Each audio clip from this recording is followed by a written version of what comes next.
on YouTube? Ori here. Today we are getting a look at the new Fortnite update with the Grappler and the new game mode. I actually don't have gameplay of the new mode just yet, but I do have a crazy gameplay with the Grappler. I didn't get it till near the end of the video, but I hope you guys do enjoy. But I'm going to go ahead and read over everything that has to do with this update. The stakes are higher at Battle Royale, and the Horde brings another challenge to save the world. High stakes at Battle Royale is the new mode, where you get to basically assemble your team and collect some gems, all that stuff, but I'll go over that eventually whenever I get that video out. But the Grappler is the newest item added to the game. Get daring escape or get into the action quickly. The new item attaches to anything you hit for a quick travel. Basically what that does is you shoot it and you're able to fly to that location that you shot it at, so it's pretty cool. It's pretty neat. We have a new person in Save the World, which is Harvester Fiona, and let's go over some bug fixes and changes. There's a lot of changes, guys, to items and rarities and all that stuff, so you guys are gonna want to hear this. A crosshair glitch that's happening right now in the game that I realized as I was playing. For some reason when I landed, when I pulled out my pickaxe at first, there was no crosshair for that, but you know, I swapped weapons and that fixed, so they just fixed some stability issues and stuff like that, you know, the basics. But this is where a lot of things sort of happen, but of course we're going to talk about the new mode details first. Welcome to the getaway. In this mode, players will race to find a jewel and take it to a getaway van before everyone else to win the match. Jewels can be found in special supply drop safe, located along the edge of the first storm circle. The safes take a long time to open, so make sure the area is clear before attempting to claim a jewel. This mode obviously is going to be a lot more team based and oriented, so you're going to want to communicate with people. You're going to want to make your own squad instead of going into your game and having squads on fill. 4 jewels will be in play on the map at all times. If a player escapes with a jewel, or one is lost in a storm, a new supply drop will bring a replacement. When a jewel is picked up, it will be visible on the map for everyone for 30 seconds. Carrying a jewel will give players health and shields over time, but also slows them down by 10%, which we didn't know this until now. Getaway vans. 4 total getaway vans will be on the map. 3 that arrive early in the match and 1 that shows up near the end. Getaway vans float in the mid-air. Jewel carriers must build up to the goal is to find or steal a jewel and take it to one of the getaway vans in order to secure a victory royale. Once they arrive, safe drops and getaway vans will be visible on the map at all times. 12 red pursuit supply drops land at the very beginning of the match.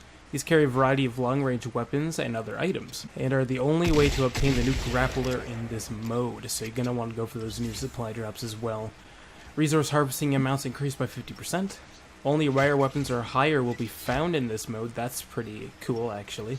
Rifts to go and launch pads have been removed to reduce mobility for getaway vans. KD and wins are tracked in this mode, but umbrellas are not awarded for wins. So if you do win this, it's not going to get an umbrella. They used to have it way back in the day, not way back in the day, I guess a season ago maybe, where if you'd win like the limited time modes, you get your umbrella from that, and you know, if you just have 50v50 and you get carried pretty easily, then it was kind of unfair. Grappler added, fire at nearby objects to pull yourself towards it, can be found in vending machines, floor loot, treasure chest, supply drops, and supply llamas. Chain multiple shots together to travel great distances, has 15 charges, discarded when charges are depleted, epic rarity. The revolver has been vaulted, which was one of my favorite guns, even though I never used it because I just generally like revolvers. Rarity color adjustments. A lot of things have been changed for rarity colors or even taken out completely out of the game. So you guys are going to want to hear most of this stuff because this is kind of important. Some items have been removed or modified to better reflect their effectiveness. This only affects their colors and other characteristics are unchanged. Removed common suppressed submachine gun. Removed rare rocket launcher. Ability of epic and legendary launchers increased slightly to compensate for that. Increased epic rocket launcher drop rate by 18.57% and increased legendary rocket by 2.5%. Removed a legendary bolt action sniper, which is kind of weird. They removed the rare pistol, so pistols now are only common and uncommon. Remote explosives increased from rare to epic. 4-4 decrease from epic to rare. Semi-auto sniper rifle decrease from epic and legendary to common and rare, which makes more sense because people aren't really using these types of weapons, which is why they're seen around a lot. Increase the frequency of the auto sniper rifles drop to align more with their rate.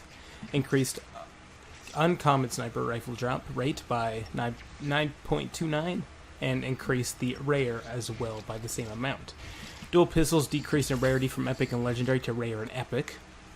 Suppressed pistol decreased in rarity from epic and legendary to rare and epic, which was a big downgrade for that. But again, no one really used it all that much. It's still really good for headshot damage, but again, no one really used it. So, burst assault rifle accuracy adjustments. The burst rifles used to be really good, and then they got really bad, and it looks like they're trying to sort of make them better again.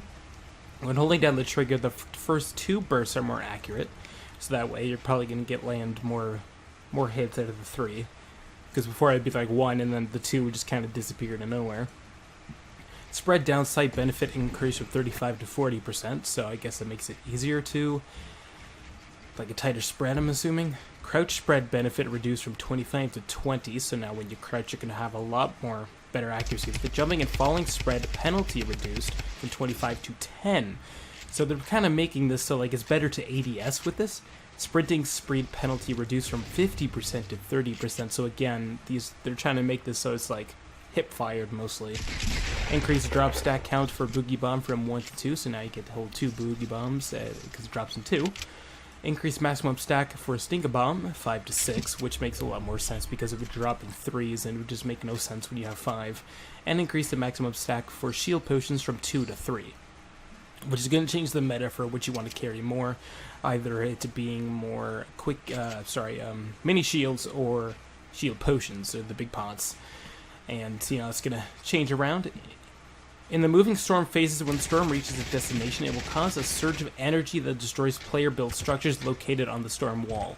Now, this is for when the storm is really tiny, and you're both just kind of hiding in a a little 1x1. So now the storm's gonna, break those structures. So the last few moments will be fought on the ground, which is pretty good.